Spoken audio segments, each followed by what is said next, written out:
The painful sting of rejection comes for us all at some point, but when you have ADHD, that rejection mighty morphs into shame's final form, rejection-sensitive dysphoria, and burrows deep into your brain, body, and soul, waiting to gut punch you with memories of your past failures around every corner. And if you say that description is dramatic, it will make me cry, so please don't! In this episode, we're exploring what RSD is and how it leads to perfectionism and people-pleasing, pondering some of the theories behind why it happens to us, and sharing some of our personal RSD triggers, like being shushed or accidentally buying tall apples. Whether rejection-sensitive dysphoria is trauma, an ADHD trait, or a third thing, we know that the pain of it is all too real. So why not think about it a bunch this holiday season? After all, it's there with you always, so you might as well have a laugh about it with your two best buds. They said that we'd grow out of it. Well, the joke's on them, that's just our brains. We're eccentric, loud, and stubborn, and most of our clothing is covered in stains. It's not a deficit of attention, there's just too much to think about. So if executive dysfunction becomes a little too much, if you forgot why you came in this room, or you're hypersensitive to touch, then put on your seamless socks and come join our little flock. Bitches stimming together, we're weirds of a feather, weirds of a feather.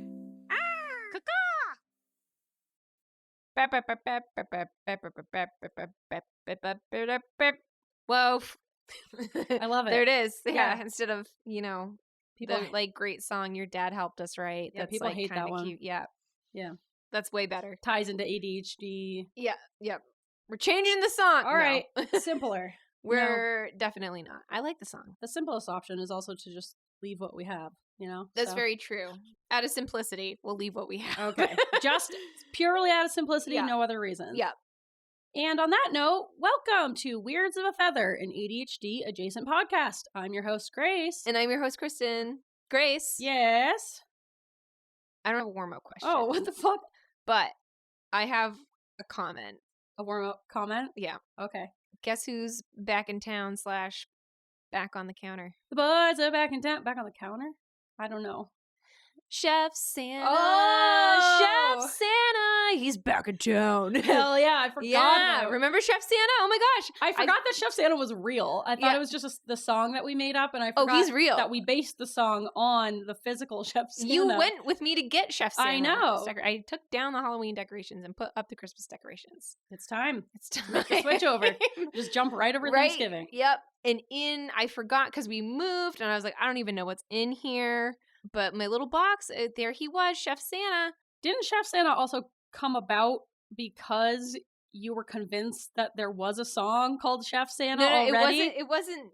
There is a song, and it's not Chef Santa. There's a different song. Hey Santa. Hey Santa. It's Hey Santa. And it says Hey Santa. But I think you couldn't remember the words for the longest time, and So you I were just like, said- is it Chef I Santa? convinced I gaslit myself into thinking. And then we wrote a song called Chef Santa. Yeah. We did. Chef Santa. I don't remember the words. Chef Santa. I don't either. We haven't written down. Mixing up a whole batch of It's love. I know that's a line. Ah! Sending kisses from above. Yes. What a great line. It's all in there. It's in my But brain. yeah, he's on my Sending counter kisses from and he's above. in my heart. He lives in my dreams. Yeah, So but he's up on the counter, and then Joanne's and TJ Maxx have a bunch of holiday gnomes, It's gnome season. and I've decided that this is my whole personality now is holiday gnomes, and I love it. yeah, I held back. I actually had because I got called out at TJ Maxx because I had a cart full of gnomes, A car full of gnomes. and this woman was like, oh, you got a lot of gnomes there. And I was like, yeah, I saw one and I couldn't help myself. And so I had to buy them all. And she's like, oh. And I was like, oh, you're right. This is way too many gnomes. No such thing. So I put a bunch back. But Yeah. right now we have Chef Santa, who's Yeah. technically a gnome. It's a big gnome. You should see my Rainbow Sparkle mega gnome.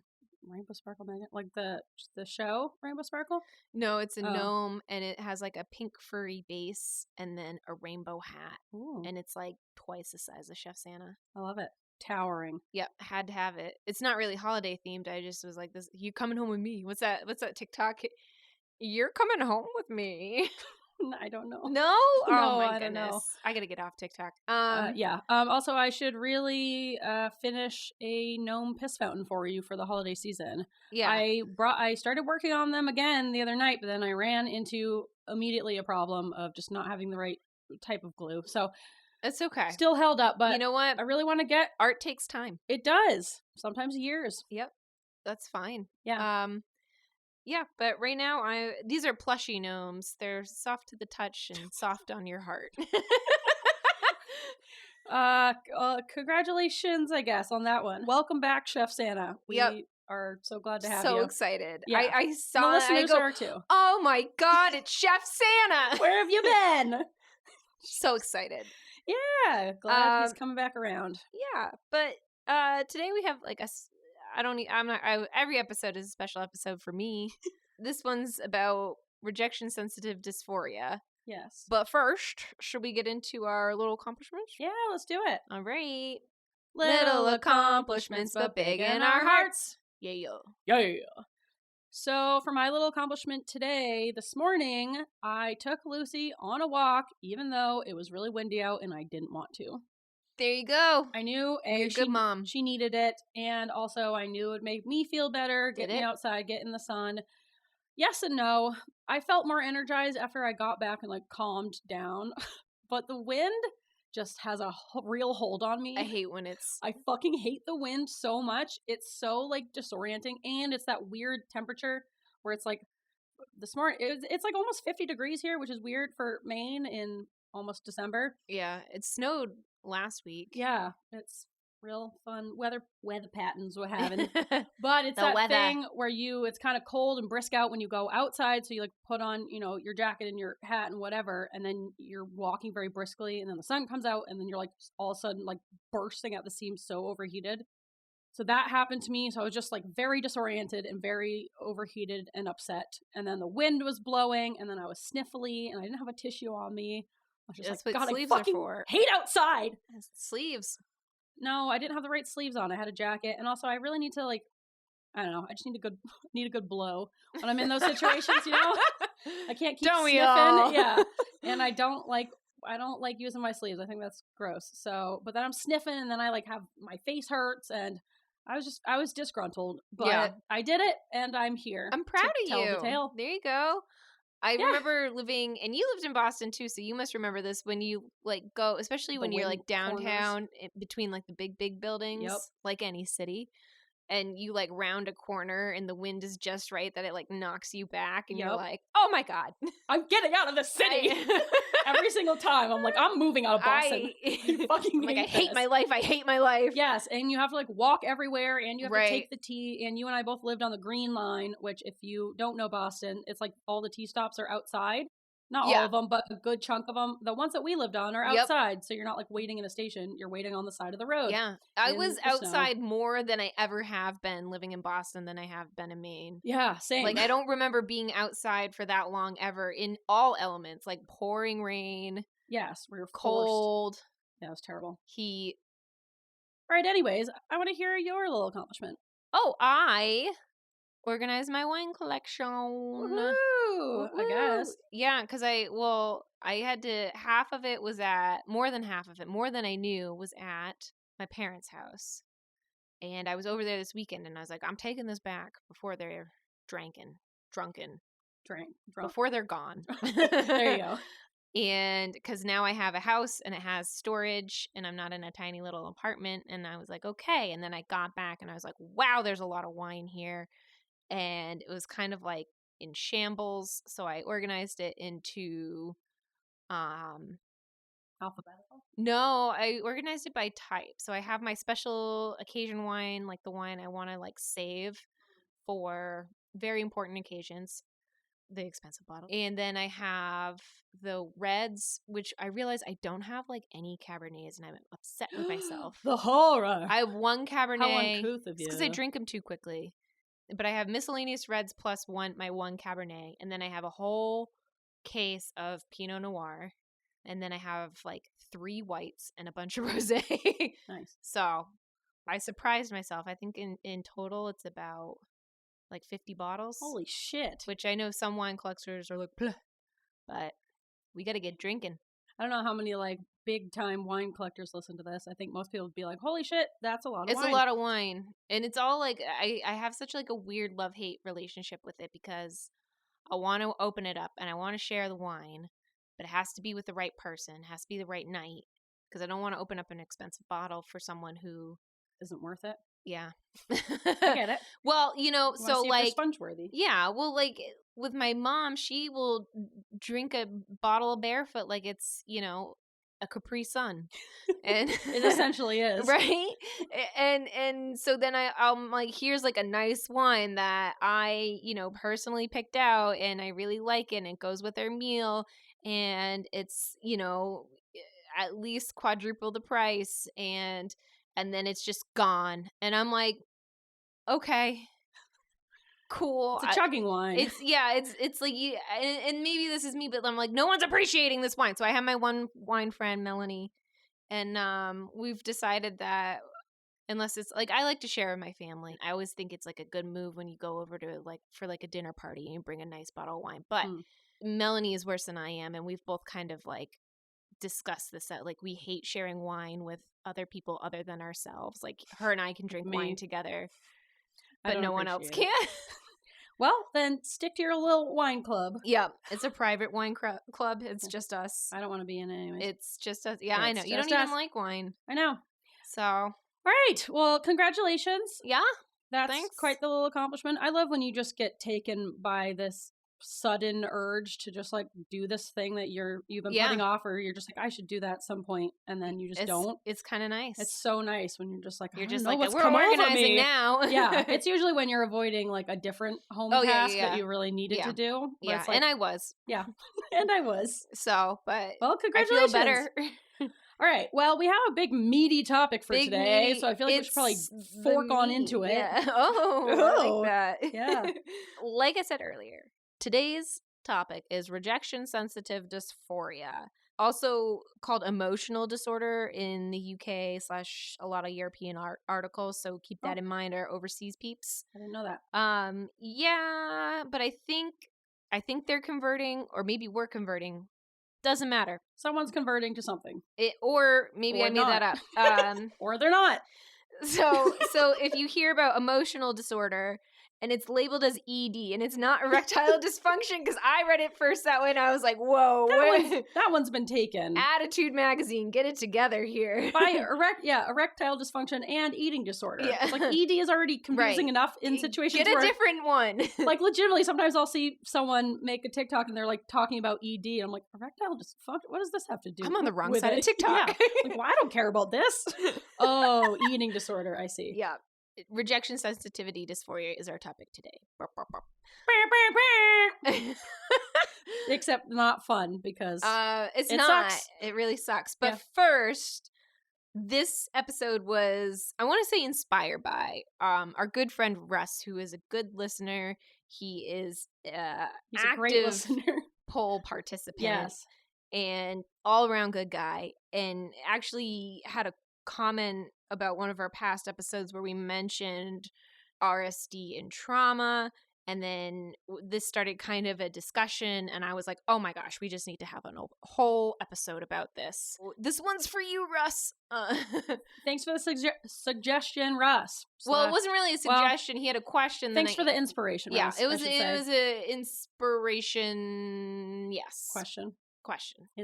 Question. In quespiration. Ooh, I like that. Not to be confused with perspiration.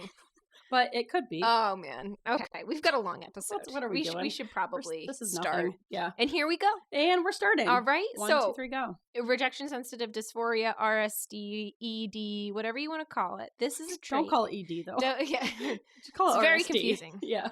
You know, I was just thinking about, I was like, why don't the people who call it ED name it something else so it's less confusing? And then I realized, oh, that's just RSD. It should be just named RSD. Yeah, just call it RSD. There's already a new name for it. Yeah, it's RSD. Okay. Oh my God. So this is a trait of neurodivergence because I want to include autism in here because this happens with them as well. And it's a hyper response or a hypersensitivity to a perceived rejection or criticism. And the key word here is perceived because I know everybody gaslights themselves every once in a while into thinking that something they did was wrong. Yes. So it doesn't even have to be a real rejection or critique. It can be your image of yourself being rejected by someone who probably didn't reject you. Or maybe they did. Or maybe they did. And this can manifest as feelings as shame, rejection, guilt, depression, and legitimate physical pain. They have measured this. Yeah. It literally causes physical pain. And so it's no longer just like he or she is just sensitive. It's like, oh, wow, this is a person in pain. Did you come across anything about like what's happening to the nervous system in that moment too? I could have, but I didn't. All right. Well, maybe I'll try to remember. We have too much to talk about today, Grace. I'll try to remember to talk about that on another episode. Okay. Because I think that's also a valid aspect of it where it kind of like throws you into this like fight or flight response. Yes. So I'll talk about what's happening with your nervous system at a later date. There's a lot to go over. Yes. Today. This is going to be information heavy. So RSD can mimic and is often confused with mood disorders, depression, bipolar, which kind of explains why ADHDers are misdiagnosed so much. That on top of ableism and misogyny, right, and racism. Anyway, exactly. So it's just added to the pile. Yep. So, and even in extreme cases of RSD, can bring about suicidal ideation, which is wild, but I believe it. I believe it too. And I just want to go over the differences between a mood disorder and rejection sensitive dysphoria. Mood disorders are usually there's no trigger. It's just kind of out of the blue. All of a sudden you have this big mood swing, low mood. And in RSD, there's always a clear trigger. Like that person didn't laugh at my joke or this person hasn't responded to my text, or they responded differently with like an okay period instead of like ha ha ha LOL. And like even though the trigger might not be perceived from an external person being like they just didn't get a response by their text, so that's the big deal. Internally, there is a connection between that happening and whether you know it or not, something else previously in your life where it was this big like traumatic trigger or whatever, this big like event that was really upsetting to you, so this little trigger brings up that big response. I mean, our triggers aren't necessarily logical, but right it doesn't have to make sense. It's just there is a clear trigger. Yes, this thing happened and now my mood is very low, and so there's a clear, whereas a mood disorder is like all of the sudden, or maybe not so sudden, which we're going to talk about next, I have this very low mood. And then the other big thing with mood disorders is the timeline. Usually it's an onset over multiple weeks and then it lasts forever. At least 2 weeks is like the diagnosis. It has to be over 2 weeks, right? So is that for bipolar? That is for depression. Oh. It has to, if you're having a major depressive disorder episode. That is an aspect of bipolar, right? Right. But you're talking about just depression in general. Yeah, and kind of like clumping those into mood disorders. I gotcha. Yeah, so it has to be this like low mood episode it's a gradual onset. It's like not all of a sudden like this like turn of a dime. Is that the saying? Yeah, I think so. Okay. Yeah, turn of a dime. How many people are turning dimes? I don't know why that's a saying. I mean, maybe they're spinning them? At the spin of a dime.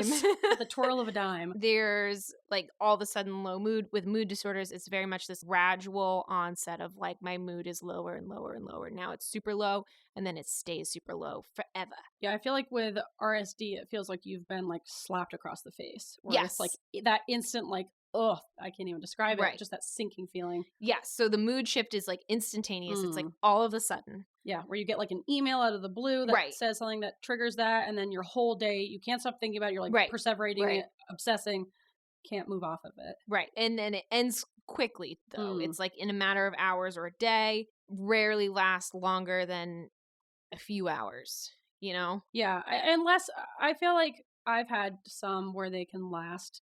Well, not, it's not 2 weeks. Yes. Maybe they'll last a few days where I'm really like maybe a couple days if it's been like a big event of an RSD where I'm like, feeling just like gutted by this thing. And then, then I'm not feeling like that every day. But then whenever I remember it, I'll have that like gut punch memory. But yeah, you're right. It's not like consistently for 2+ weeks. It's just exactly. Like, yeah. So, and it says here rarely over a few hours, but it doesn't mean never over a few hours. You know, it's just like on average. Yeah. So big things, RSD versus mood disorder. RSD is there's a clear trigger that creates this response, and it happens quickly, and then it goes away shortly.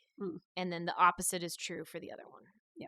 And that's an important distinction because so many people are misdiagnosed as having a mood disorder when it's just like ADHD or autistic emotional dysregulation / RSD, which is frustrating. And that's why we made the podcast. Yay! So, I want to just dip I know I hate feet, but I want to dip my toe into people pleasing, and then I want to quickly get out. All right. Dip so, that toe. RSD is can create this kind of fear response. Loose, buddy. No. Right in the middle of this. Come on. I worked really hard.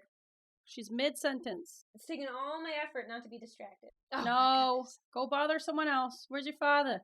Go find your father. He's napping. Where's your buddy? Go get your buddy. Go lay down with him. Is Ian the buddy? Yeah. Okay. Maybe if we just don't say anything, she'll go away. She'll forget like the dinosaurs on Jurassic Park. Oh, yeah. If just you don't freeze. move. She won't sense you. Also, did you know that the T-Rex arms are backwards? They're supposed to be backwards like a bird. Oh. They're not front-facing. They're backwards. I actually, like the shoulder joint. We've always grown up. That makes so and much it's sense. Backwards. I just saw a great TikTok talking about the art of paleontology, whatever it's called, where you're like recreating what the dinosaurs look like. Yes. And how do you see this one where he was talking about like if you look at an X-ray of a beaver's tail, their tail looks nothing like that in the bone structure. It just looks like a tiny little bone. So how many dinosaurs have we been drawing completely incorrectly, and how many dinosaurs were like much cuter than we give them credit for? Right. Like, okay, everybody go back to the cassowary when we did the cassowary bod. That thing is a dinosaur. Yeah. There's no doubt in my mind that thing is not it. That is a vicious velociraptor in my mind. I agree. I mean, it'll stab you in the heart. All right. Back to people pleasing. Lucy ruined everything, but as you can imagine, people who have rejection sensitivity dysphoria tend to fear rejection. That's the whole thing. Yes. It's easy to draw that line. Yes. And then with this fear, they can develop these adverse habits like people pleasing, so they avoid being rejected and avoid that whole emotional response in general. And I would love to discuss this further, but I feel like it deserves a whole episode. Yeah, we should put that on the list. Actually, that'd be a put good it on the list. And masking also kind of goes along with that one too, where I guess people pleasing is like there's definitely masking involved in that. But yeah, also just masking our behaviors if we've been rejected publicly for just a random example, how loudly we're speaking. Oh my God. You know, and we're like shamed for like, calm down. You're being way too loud. Like, why are you being so loud? Or toe walkers. People who are toe walkers are shamed. Yes. And so then you are essentially forced to kind of mask that behavior because you've been taught that behavior is wrong and bad and embarrassing. And so you better hide it. Otherwise you'll be rejected. So that just, leads to a bunch of masking, which can come out in the form of people pleasing or come out in the form of, I don't know, just doing whatever to try to just fit in or not be bullied, I guess. Right. Yeah. So like I said, we need to do a whole thing on that, but just, because there's definitely a big connection between the two. And now to get to the inspiration. So Russ had a good question about, we mentioned in an earlier episode, and I don't know which one. Don't ask me. We mentioned a little bit about RSD and trauma and how those are connected. And his comment was, well, there was a new article by Attitude Magazine that said the opposite of that is true. What do you think about that? And here's my response, Russ, because I sent him a big email. Get ready. But I have updates and... But let me walk you through the timeline, okay? All right. So, in March of 2022, Attitude Magazine released an article about RSD and trauma. It's linked in the show notes below. And it basically suggested that all clinicians, when they're screening for ADHD and they make the diagnosis, they should also screen for trauma. They are often occurred together, or one is misdiagnosed as the other. Yep. They discuss a little bit that undiagnosed ADHD is traumatic and causes trauma, which we have been saying for a while, you know, running around in a world that's like set up to be against you and the way that your brain naturally functions is stressful. Yep. Julia Stamen is a license, also linked below in the show notes. She's a licensed counselor, apparently has telehealth stuff. Oh, interesting. Out of Texas, Arizona, out of the South. And she has a whole big blog post on her website that describes exactly that. She also believes that ADHD, RSD, and trauma are all linked. One can cause the other. They can be together but separate, and they can be their own entities. They're all it's all gray. Mm. Now we go on to July. Okay. In July, and this is where it gets weird, Russ, I need your help on this. In July of 2022, Dr. Dobson, who is a regular writer for Attitude Magazine, wrote this article, New Insights to ADHD. And I feel like it's crazy because I know I read that and it clearly stated in the article that it was his belief that there was no connection between trauma and ADHD. And it was like literally a whole paragraph about it. And it literally said now we know that there is no link between trauma and ADHD and RSD. And it was like, okay. And this was like the new update, the new insight. And it was written in July or June or something. And now I either cannot find that article. We'll talk about it. Okay. So this article comes out and it's highly criticized because many people, like Jess Meadows, who's a blogger, I also linked her blog below. She blogs a lot about blah, blah, blah, blah, blah. Blah, blah, blah. No, she had a very, I would say, respectfully critical blog about this particular article and Dr. Dobson, saying that basically he just kind of states facts without diving deep, and maybe because he had like a word, he had to get so many words in, you know? Yeah. And it kind of just negates and dismisses all of the trauma that can be an ADHD experience, especially maybe those with comorbidities, autism, anxiety, or those who have been misdiagnosed, or those who have been diagnosed later in life, or, you know, every other ADHD person who's just trying to make it in a neurotypical world is very dismissive of like how traumatic and stressful that can be. Mm. And she's not the only one. There are other articles who also describe this. So I read this and then I got to look at the DMs. The DMs were like from last month. Cue the music.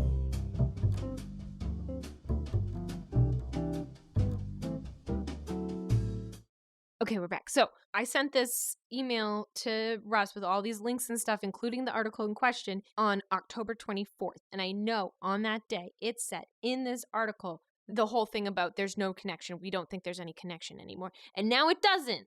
Now it doesn't even mention trauma. It mentions a bunch of other stuff that I thought was helpful and insightful, and I think everybody should read this article. So I don't know if like... So it's the same article? I feel like I'm living in an alternate reality. It's the same link, because I go back to the link that I sent Russ. It's the same fucking link. So I don't know if it was updated. I don't know if they took it down and put another one up and used the same link. I don't know what happened. Maybe I just can't find this article and I'm just like confusing myself. I want answers. Did we change the article without giving like a... Hey, we're sorry. I'm very confused. We regularly use Attitude. That's our main source of information because I think they have a lot of good publishing, but I tend to disagree with that article. And now I think it's even, now I just feel like now that I can't even find the article, I'm like extra super suspicious. Yeah, that is suspicious. And it is suspicious that there's no like, and maybe there is an article and I just can't find it, but I looked. Something's going on. It's very strange. Yeah, I guess my whole thing is like, if it's not trauma, what is it? You know, right. Like I guess I don't know how you could just make a blanket statement and say it's not connected to trauma, because if you think about RSD, and we're about to get into our own personal experiences with like what triggers our RSD in a minute, whether we're aware of it or it's buried down deep in our brains, it's all tied to like one I would say traumatic event of like I was stressful, at least shamed for this thing, right? And now whenever I get a trigger that brings up that shame in my body, I feel it as if it's happening the first time it happened. Right. You know, what is that if not trauma? Again, right? You know, like that's my whole thing. Right. I feel like saying that there's no connection between RSD and trauma is dismissive of the experience. I completely agree with this, Jess Meadows. I think I wish I could go back to the original article and reread what his reasoning was, but it seemed, at least from when I first read the article, it seemed like he was like, this is what we're thinking now, which maybe it was a short little blurb, but how can you dismiss that?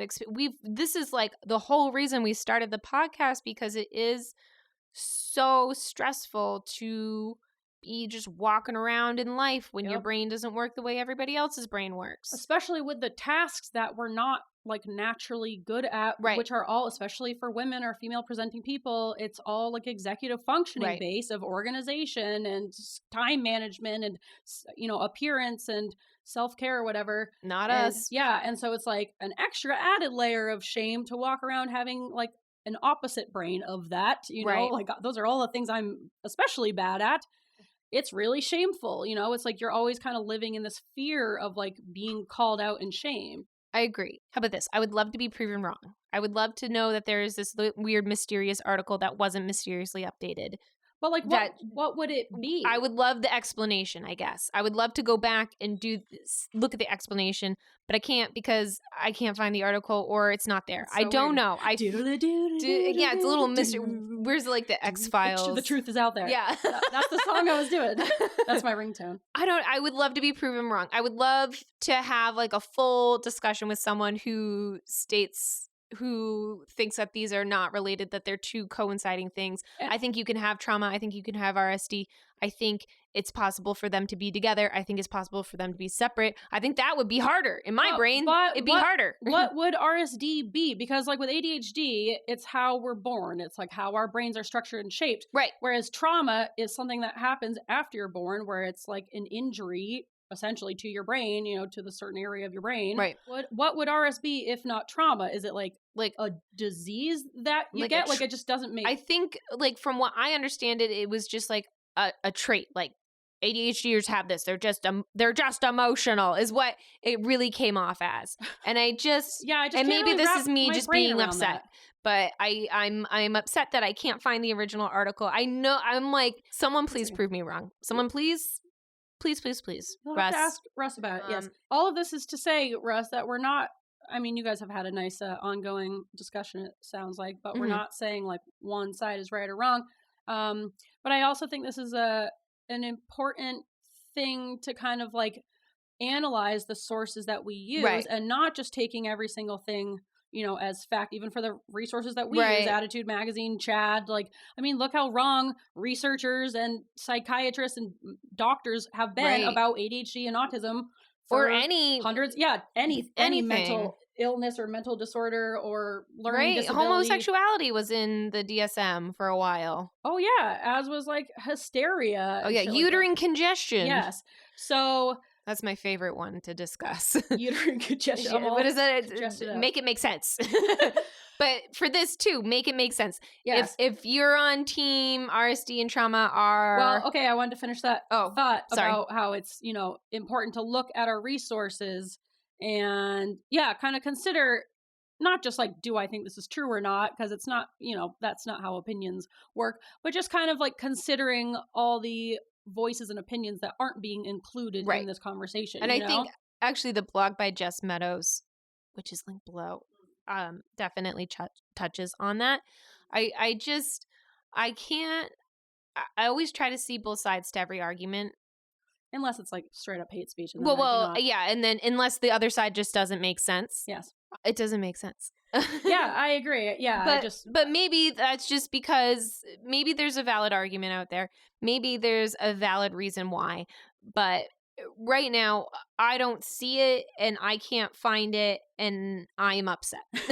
Well, I'm very interested, and we can also talk about this on the next time we kind of talk more on this subject, because I do want to talk about what's happening with the nervous system and everything, because I think that will also give us some more insight into, you know, the trauma RSD link.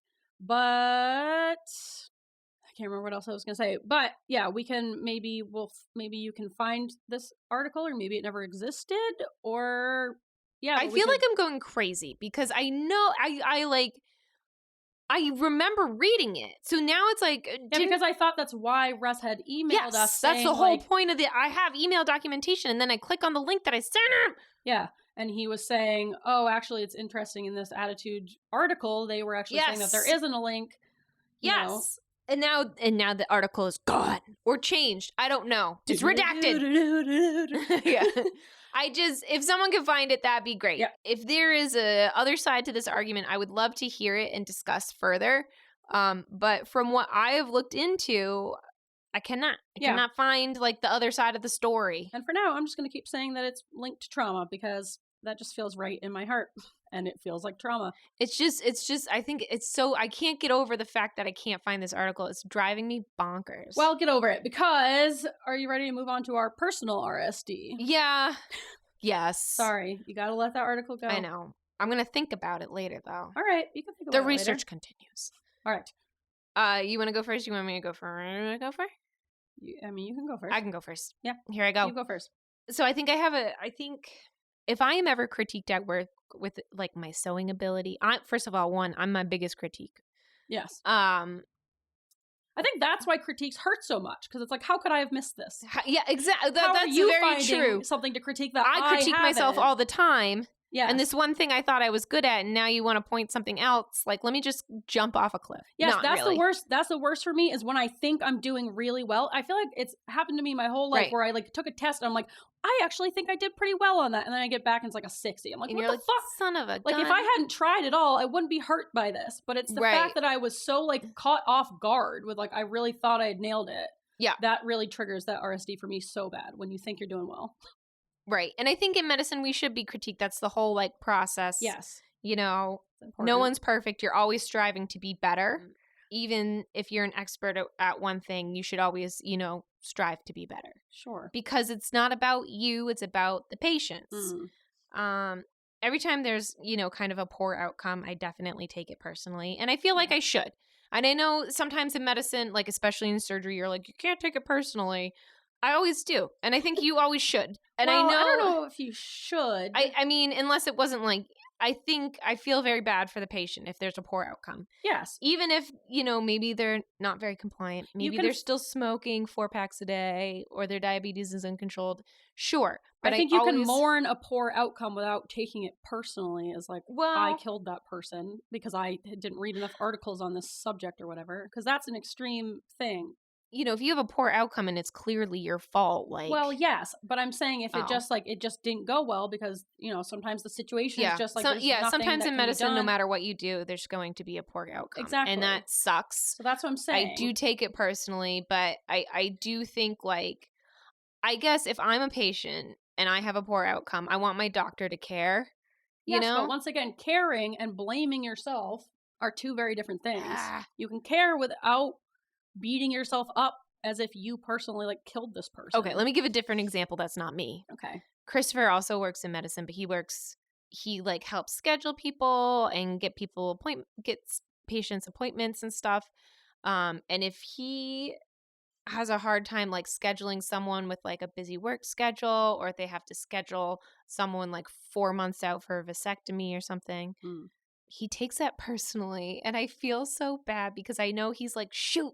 And I'm like, it's not his fault at all. It's like it's like they're booked up, everybody wants the snip, but good, as they should. But but he's just like, he gets so bummed out. He's like, oh, I had to schedule them in 3 months, bummer. And I'm like, yeah, it's a bummer, but like, you can't take it personally. Yeah. That's just like how time works. Yeah. I think, I don't know. I struggle with it because I think you should be upset if it doesn't work out if something happens with your patient, you have a poor outcome. I think it's a sign of it shows that you care. We're not robots, especially in medicine. No one goes into if you go into medicine for money, you're in the wrong field for sure. I wouldn't wish that upon anybody. Well, I mean, some people, that is the right field for some people to make money. For medicine, no. For people who don't care. You can make money in better ways. Oh, well, yeah. It's not the best way to make money. No. But, like, if you want to make money, don't do medicine. It's you got to like want to do medicine to go into medicine because you won't last because it sucks emotionally. It's very emotionally taxing. And that's why, because some people just don't do well. That being said, I also have RSD in like weird ways. Like one time I brought the wrong type of apples home, and I think Christopher just made a fact like, oh, Red Deliciouses, like we don't like these. We like the Honey Crisp. And I'm like, he's right. We don't like Red Delicious. They're the worst type of apple. Stupid. And I'll stand by that. And if someone wants to argue about Red Deliciouses versus Honey Crisp, you monsters. Wait, what are you saying is the good one and the bad one? The Honey Crisp. It's the superior apple. Is the good one? Yes. And the red delicious. I don't like a red delicious. It's garbage Is that because the it's one a with garbage the apple. 4 things on the bottom.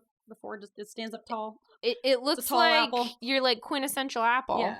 Oh, I'm thinking Macintosh. I like a Macintosh. Macintosh are great. I don't like it. Yeah, It's no Honeycrisp. I don't like the tall red one. The tall red ones, the red deliciouses, they're not very delicious. They taste like garbage. Well, they taste like peat moss, I think. Very specific.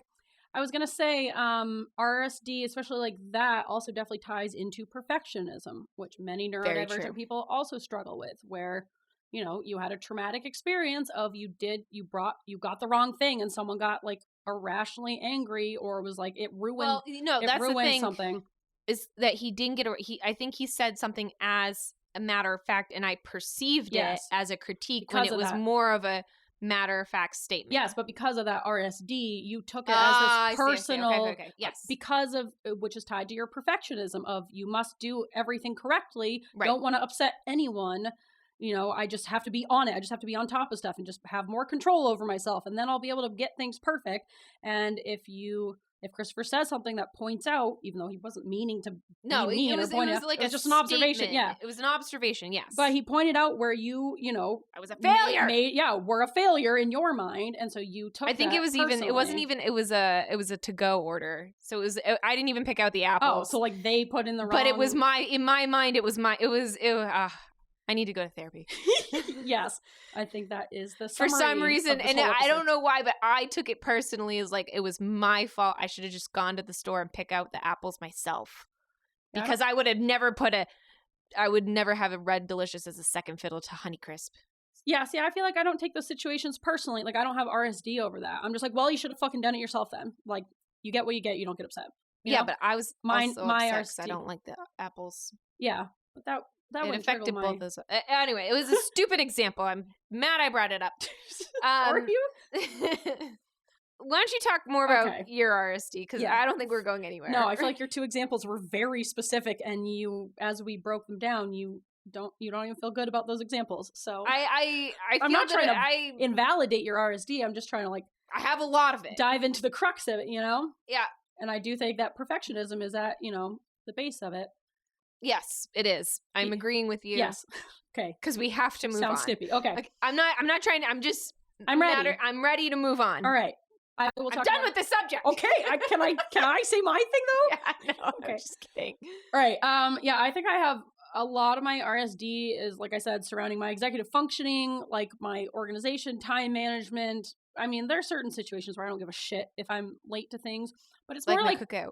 Yeah, it's more like for a job. Yeah, sorry. It's not that I don't care. It's that I know you're not going to be like super pissed at me. No, I'm not. I just like to bring it up. Yes. And then you were immediately an hour and a half late to the next event we had. So you don't even, it's not even a valid thing for you to bring up. Because you did the same exact thing. I know. Get off your high horse. I'm on no horse. I don't even have a low horse. Sit on the ground. Yeah, I guess my time RSD is more like for work. Yes. Like especially with scheduling, because I've always been so bad at like thinking ahead, planning ahead. Mm-hmm. I'm a very last minute grace. I'm, get things in late or like almost too late, or especially when there's like other people involved where it's like you have to get this thing done so then that person can get that thing done, or like with scheduling for like guests for like Tracy's podcast. Yes. It's like if you don't get it done by this date, you're kind of fucked. Like you kind of fucked yourself over.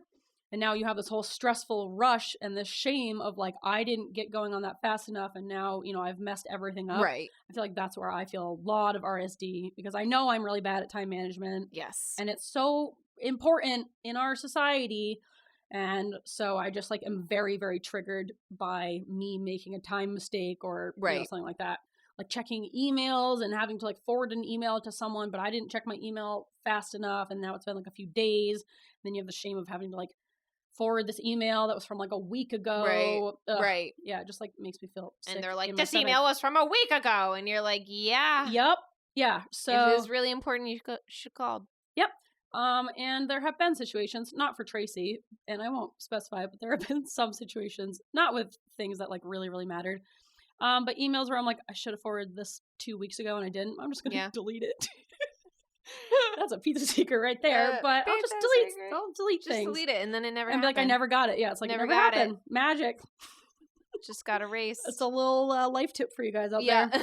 And then you can just play stupid, you know? And then I also, like you, I get a lot of RSD from any like feedback from a boss on my work. Oh, yeah. Like, especially if I It's work. supposed to be healthy feedback, but it never. I take it as, you're just like, this is just to make a better person out of me, a better worker. And then you're just like, I am nothing. I'm the worst. Yeah, I guess it depends on how it's presented to me, but I need a very, very delicate presentation because I take failure very hard. Right. Yeah, especially if I like worked really hard on it or I thought I'd done a good job. And then socially, you and I were talking about this, the being told that you're talking too loud or you're too excited about something. You're like, calm down. Why are you so crazy about that? Nothing is more devastating than being told that you're too loud. Yes, it's so shameful. Why is your voice so loud? Why are you yelling? Yeah. And then you're like, oh, I guess I'll just never talk again. I'll never talk again. I'm just gonna leave. I might as well not even be here. Yes. Like, because it's first of all, it's a trait of our ADHD that we have poor self-regulation with like all things, but that includes I don't know how loud I am. Voice regulation. I know. I'm not aware of it. I'm talking. Especially when I get excited, I get loud. Yes. Yeah. So we're like, I'm not gonna say I hate when people say overly emotional. We have big emotions. You know, we feel a lot. We get big highs and big lows. Yes, that's a good way to say it. And sorry, I'm not a robot and I have feelings. And like when we're in that pure moment of excitement or joy, we're in those moments because we're not masking. Like we're just feeling something so genuinely, like we're genuinely so excited about this thing, or we're so, this thing is so funny. And then someone makes that comment of like, why are you being so loud? And it instantly is like, oh, I wasn't masking. Like that's for me, my reaction of like, oh shit, I slipped for a minute. I wasn't watching myself. And that's like so shameful and so upsetting to have that feeling of like, oh, I forgot to mask my excitement. I forgot to pretend like I wasn't feeling what I'm feeling. Also, if you're a person who comments on how loud people's speeches are, fuck you. Yeah. Just let them be excited. Yeah. You can, you know what? If it's too loud, then talk about it later. Okay? Yes, and actually Ian and I have had to come up with a bit of a system because Lily and I are both loud talkers, especially when we get excited, especially Lily, but both of us, we can be very boisterous. And my parents always would do the thing and it would always be like, sorry, Mom and Dad, if you're listening to this, but I know you're not. It would always be like, felt like unnecessarily like me where it's like, AC, shh, where it's like, you're being crazy. And it's like, there's a way to say it, like, because I also understand on the other side of it, many neurodivergent people also have very sensitive ears, like we're very sensitive to sound. Right. So sometimes I get it, for Ian, I can be too loud sometimes where it's like, you're heard, this is physically uncomfortable for me. Yeah. But I told him, when you shush me in any way that reminds me of how my mom would do it, it like makes me shut down so hard because it's so like shameful. Yeah. Where it's like, whoa, quiet, that's too loud.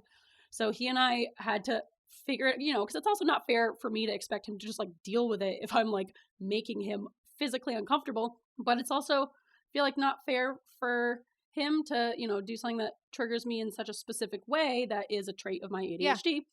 What's your system? I think he waits until I hit like, which might peak take volume. No, it might take a while, but he waits until I hit a natural pause, if that ever comes. But then he'll say something. I can't remember exactly what he says. He'll say it very gently. He'll be like, do you think you could just turn down your volume a little bit? Like, I'm still listening. I still want to hear this story. Something like that and he's explained before about how, loud noises are very painful to him. And so I know the reasoning why, which is also helpful. So partners out there of ADHDers, if you explain why, sometimes you do want to tell your partner you're being a little, your voice is a little too loud for me right now. Talk about why, give them an explanation, because otherwise we just take it as like, you're being embarrassing, you're being, this is a shameful behavior, you're not being normal, quiet down. So yeah, I feel like knowing why and talking about how can you like give me a cue that I'm like need to take my tone down a little bit without like stamping out my joy. Yeah. I feel like it's important to communicate the big C to find that in between, Right. But yeah, don't ever do this. Don't ever just like shush someone because God, it's painful. And it hurts. Yeah, it hurts much. Yep. More than your ears could, I would say. Yes. Yeah, I agree. It's like a deeper pain. Yes, I agree. Yeah. Christopher, sometimes he gets excited in the car and he does these like sharp, sudden noises. And it's like the most stressful thing. One time I cried.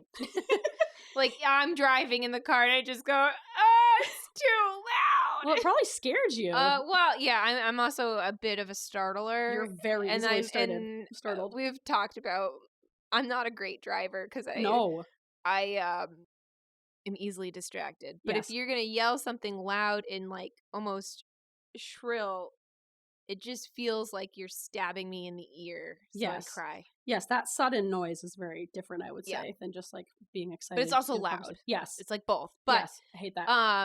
I need to explain that more to him. Yeah. I think he like took the hint after I started crying. So good. Maybe that's not appropriate for the car while I'm trying to drive. Yeah. Yeah, sometimes it's a safety issue. But at the same time, like, he gets really excited sometimes. Yeah. Yeah. Colorful leaves. Yeah. So yeah, I think that would be important to talk about, finding a balance of like, I get that you're very, very excited about this and I don't want to squash your joy and excitement, but like, what's a sound or a way that you could like share that excitement or make that excited noise that's not going to like make me cry? Right. Because, that's one of those, like, got to find a balance. All right. And last section before we do our bod. I want your bod. I want your bod. Some people do remember that. They took a poll on it. Nice. Some people do remember that commercial. I'm glad. I'm not I feel losing less I don't know why they wild. I don't know why they stopped the commercial. It was a terrible commercial. commercial. I was going to say, I don't know why they like scoured the internet, why they just like wiped it from the internet. They should, because it was a terrible. But there's so many terrible things from that time. Yeah, I know. Where can't we at least like look back and laugh at it? Bod. Nice bod. All right, last section. This is all me because Kristen said nothing can be done about RSD, and I didn't say that. I said I didn't. You said I don't have any tips for it. I don't have any tips because I usually have a lot to discuss, but they're not tips. Yep. And I said, well, my obnoxious tip, of course, is going to be you could do things like tapping, but then that made me think about, for real, just like somatic therapies in general. Can you explain what that means? So somatic therapies are like body-based therapies. So like tapping. The BBs. Yes, the BBs. Body-based. Yes. Yoga, movement therapy, dance therapy. EMDR is that eye movement desensitization reprocessing. But essentially, because based on our current model, now that article doesn't exist, RSD is connected to trauma. And we talk about how trauma it still may exist. I'm just saying I can't find it. Well, who knows? I would love to be proven wrong. Okay, I'll stop bringing up this goddamn article. But like trauma lives in your body, like it's stored in your body. We know that. And so there's two different categories for therapies. There's like top-down therapy. So that's cognitive therapy, but your brain is the top and then down is your body. Talking therapy. Yeah, so talk therapy, CBT, cognitive behavioral therapy. Those types of therapies are top-down therapies, and those are like, you cognitively like change these negative thoughts or things that you're saying to yourself and you change them to positives. But for a lot of neurodivergent people, we often have like a very strong awareness of our problems, and we're like, we know what's going on. Logically, I know what I have to do. Logically, I know I don't want to be this person, but I am. if I could just like write the instructions for a different me to fix this, I could. I know, what needs to be done. It's just like you can't think your way out of trauma. You can't think your way out of these patterns that you have. And so they just are. Yes, they live in your body. They're kind of programmed into us. Top-down therapy doesn't work a lot of the times for things like RSD or trauma or things that are more stored in your body, anxiety. So with bottom-up therapies, that's where you're doing body-based therapies, like using, it says, the wisdom of the body and movement to access trauma and emotions that are held in our fascia and our connective tissues. And so those bottom-up therapies, like, body somatic therapy, tapping, yoga, blah, blah, all those ones I said, those can be more helpful for releasing things like RSD, especially because we don't always know consciously what was this original trauma that like caused me to have this reaction every time I get a trigger by it. And so cognitive therapy wouldn't really help in those situations where you can't really like think your way out of this thing. Maybe it happened when you were like literally 7 years old or something, or 4, and you just don't remember this one trigger where it happened. So bottom-up therapies are more getting it out of your body, and you don't necessarily have to like cognitively remember it in order for it to still live in your body. It's nice to include that physical aspect of your therapy when it comes to those things and those triggers that are also physical. Like when you're having an RSD trigger, you're feeling it in your body. Like you said, you feel physical pain sometimes. Right. And so, you can't just you can't just think your way out of feeling that physical pain. It has to, this trigger has to be removed from the body. So that's really, I feel like, the only thing that you can do about RSD. I have no advice. Well, I was going to say, alternatively, another thing you can do about RSD is never make any mistakes ever, and make sure that everything you do is absolutely perfect so you never get rejected. There you go. That's plan B. That's it. If somatic therapies don't work for you, just change be everything better about yourself. Just try harder and be better. Yeah. Try to be less you and more not you. Yes. Yeah. And then no one will ever reject you, and then you never have to deal with that RSD. There you because go. it won't happen. And that's a great way to end the show. Yep. Okay, folks. With a healthy life tip. Yeah. No, for real. Don't do that. I guess another way to work on your RSD is to, journaling would help. I guess, working backwards through what is this rejection that I'm feeling and why am I feeling it? Like the thing with time where I feel so much shame about not getting things done on time, but then I can kind of walk myself backwards. Time does not matter as much as our society makes it out to matter. And I'm feeling so much rejection over this thing that I'm not naturally good at in my brain. I can't feel time. Right. And so, also kind of I guess you can, in some ways, maybe little ones, you can think your way out of is that something I should feel shame about? Or is that something I've been made to feel shame about? And now I kind of automatically feel it. But do I actually feel shame about this thing? Or can I kind of forgive myself of you're doing the best you can? Is that a more positive note to end it on? That is a more positive note. Even more positive. Let's get into our bod. All right, let's do it. All right, but before we do the bod, just real quick, this is the end of the episode. So then we're going to start fading out on the bod. Thanks for listening. Hope you learned something. Let us know about your rejection-sensitive dysphoria and what you feel RSD about. And let us know your thoughts on, is it trauma? Is it not trauma? Is it something else? Or if you can find that article, I would love to be proven wrong. Yes. And thank you again, Russ, for this inspiration. You've really opened up a lovely conversation, and we hope to continue having it. And this has been a great topic.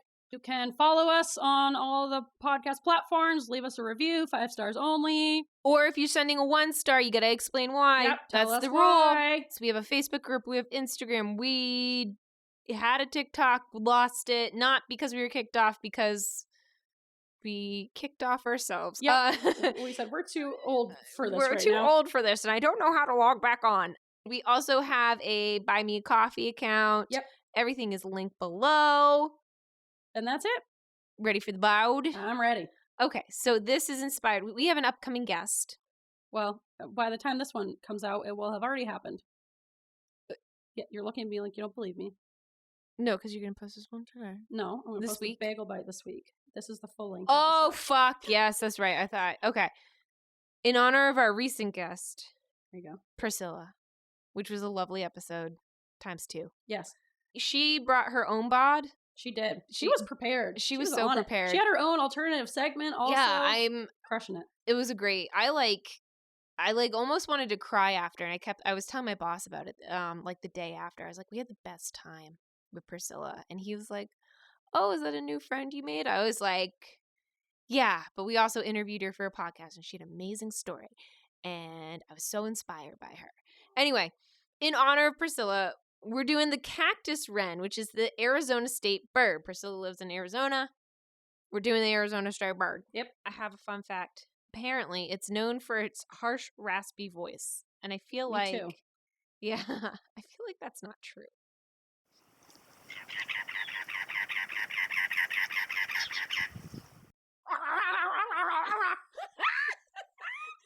I get it? This is the one time I wish we had video.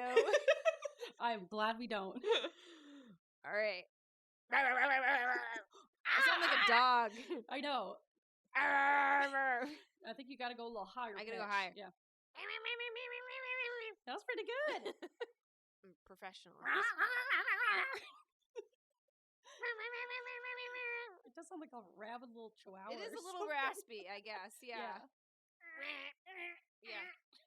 It's not natural. All right.